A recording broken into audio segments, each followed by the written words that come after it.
First, I want folks to know and understand how dope this really is.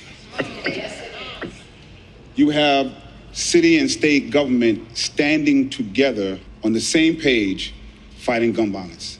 Doesn't happen all the time, so we gotta celebrate when it does, because many of us have been asking for this for a very, very long time. We have to also know, as many, we are the safest big city in this country, but what we also know is that means nothing to the people who are being killed and their families who are left behind, and we have a lot of work left to do. This came from an announcement of the Adams administration on a report from the task force to end gun violence, and something I've been pushing for and waiting for a long time, so I'm glad it's out. As a public advocate, does that mean that you'll be requiring or requesting monthly, quarterly meetings or report backs from these agencies or the mayor? What does that look like? My job as a public advocate is to hopefully provide some of that accountability, some of that oversight. So we're going to be really looking at it to make sure that it's working. And you know, we have to look at the numbers. We have to, and I'm going to be pushing to make sure they're speaking to communities, because sometimes you can actually be safe and not feel safe. Right. And we want everybody to be safe and feel safe. We really got to look at the numbers, see what's going on. I always look at the shootings, the shooting victims, but you know, what are the job levels in that communities? What are people being housed in those communities? There's some places that don't even have a nurse in their school full time. Like, this is craziness going on. We have to look at all of that. And the question is, are these agencies meeting?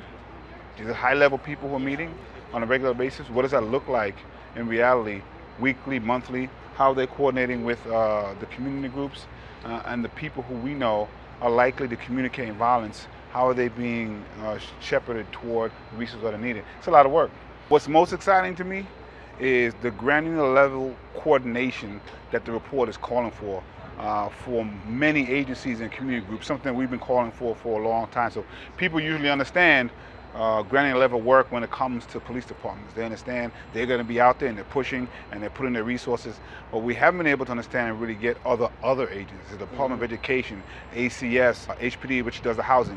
Where is their granular level deployment of resources in those communities? So starting with the 6 precincts makes sense to me.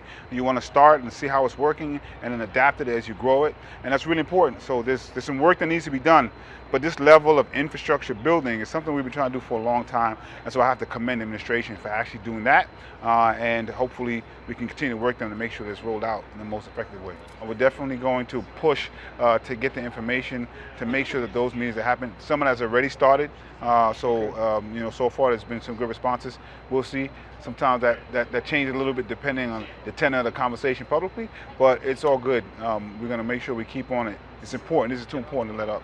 Now, I'm proud of the work I did on the task force to combat gun violence in the city council, which AT was a part of. I got to shout out K Bain, who was there from the beginning when we got this money, and the work that he's doing across the country. The answer to public safety is not locking up as many black and brown people as possible. It's in investing in the communities that have been disinvested for such a long time. Peace and blessing, love and light to all. Thank you so much.